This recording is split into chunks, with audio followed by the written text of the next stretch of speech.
My parents stole my college fund to save my brother's business, so I exposed them at Thanksgiving and sued them both. I know this is going to be long, but I need to get this off my chest because I still can't believe this is my actual life. Throwaway account for obvious reasons. Grab a coffee, this one has a lot of turns. For context, I'm 22 F. I have one older brother, Dean, who is 29. My whole life, Dean has been the golden child. Not in a subtle way either, I mean trophies on the mantle. Your brother could do no wrong, golden child. I got good grades, I got a that's nice, sweetie.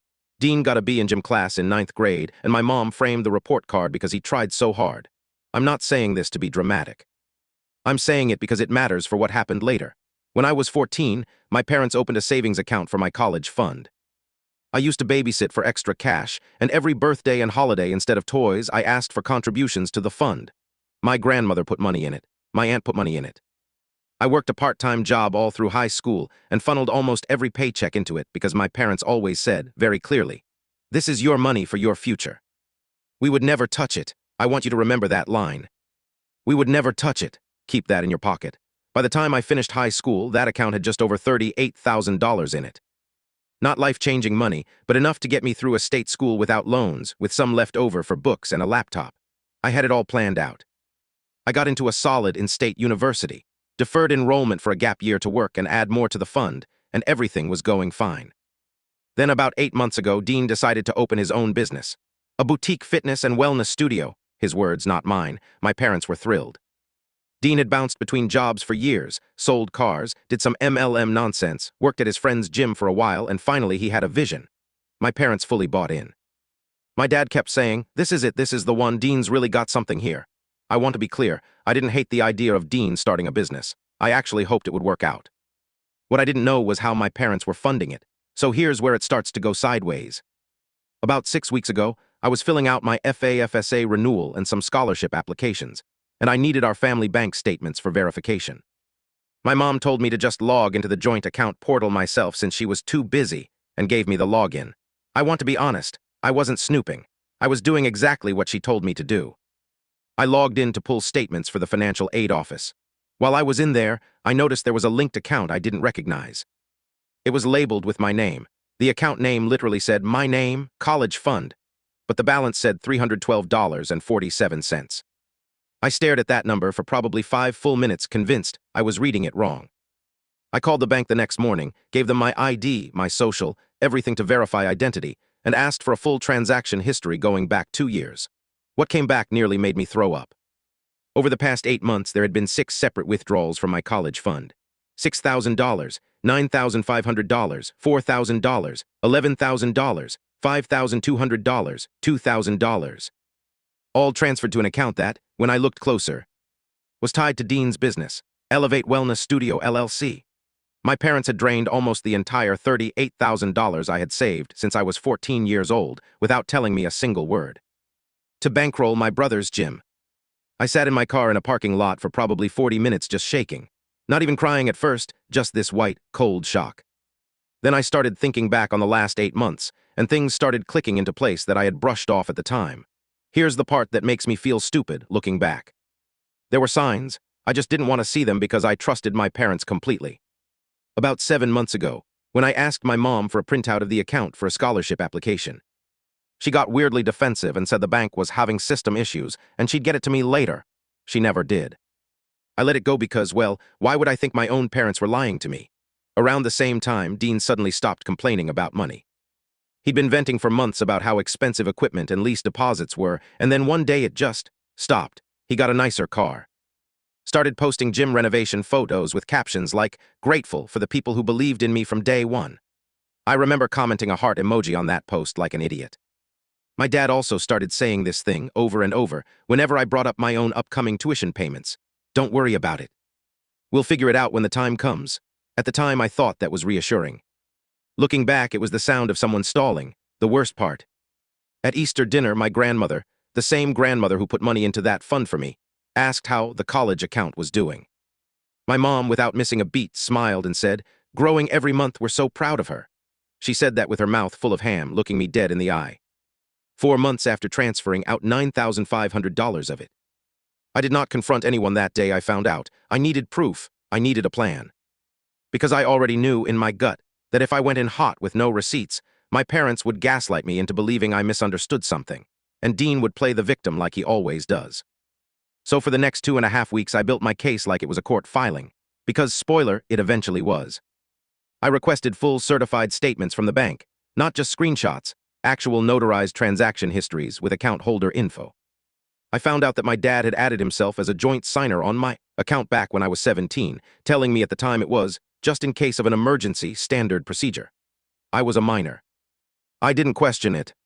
That joint signer status is exactly how he was able to move money out without my consent or knowledge. And it's also exactly what made this a slam dunk of a case once I actually spoke to a lawyer.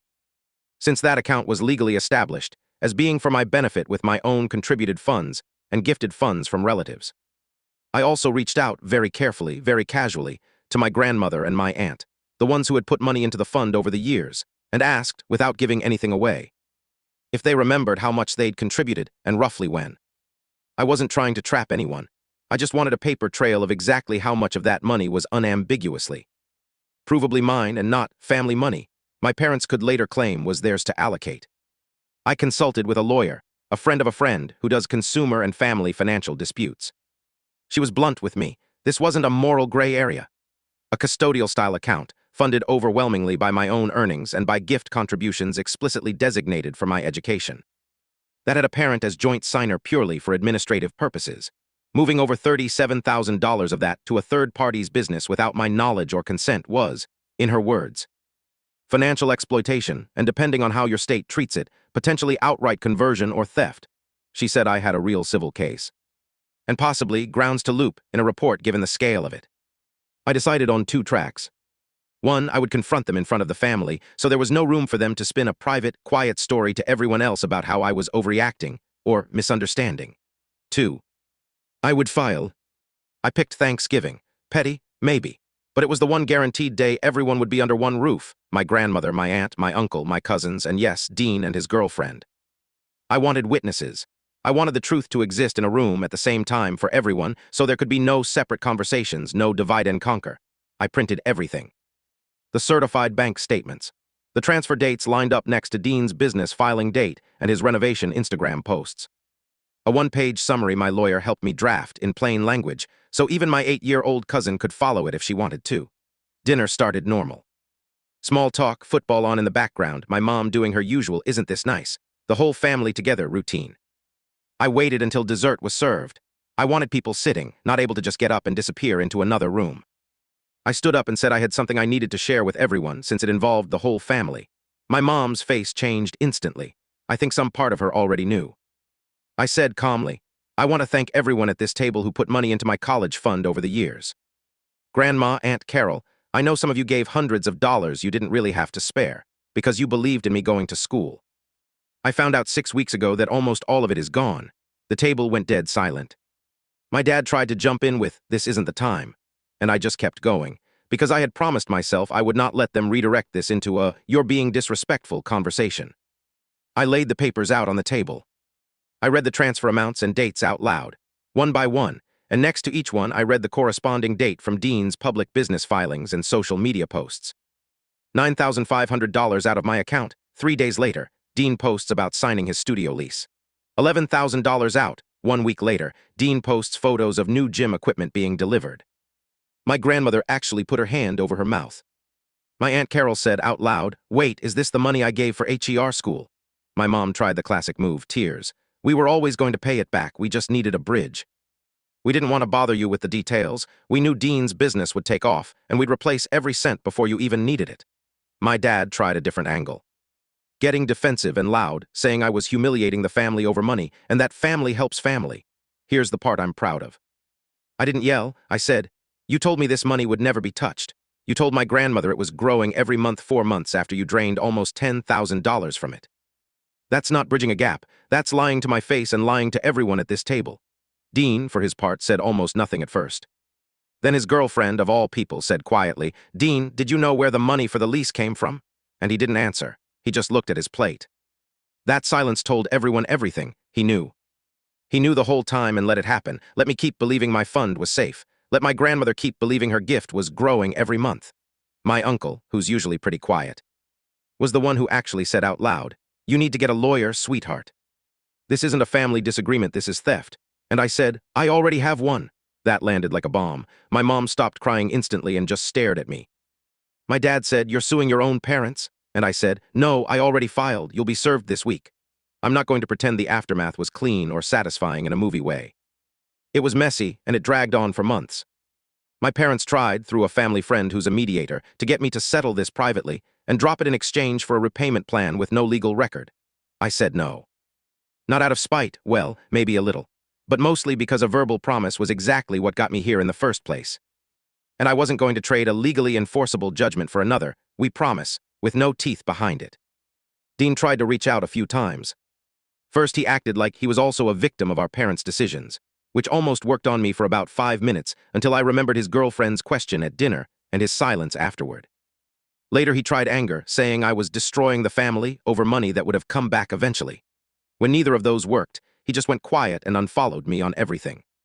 My grandmother and my Aunt Carol, on the other hand, ended up being my strongest supporters through the whole thing. My grandmother actually joined the case as an interested party regarding her own gifted contributions, since she wanted her portion of the money specifically tracked separately. And she made it very clear to my mother that this had nothing to do with me airing dirty laundry, and everything to do with my parents lying to her face about money she gave in good faith. The case took about 4 months to resolve. My parents' lawyer tried to argue that as parents they had discretion over how family funds were used, but the paper trail was too clean, my own earnings. Third-party contributions explicitly for education, a formal account with my name on it, years of documented deposits. The judge wasn't interested in the "we're a family" defense once the numbers were laid out next to Dean's business filings.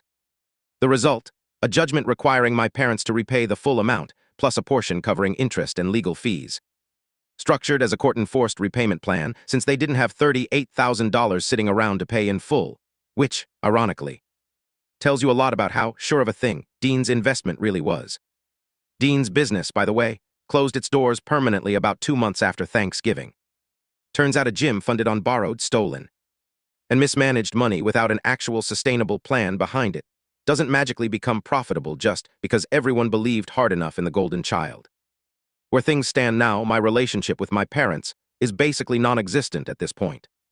My mom has texted a handful of times, oscillating between guilt trips, "I can't believe you do this to your own father's health," and half apologies that always end with some version of, "But you have to understand why we did it."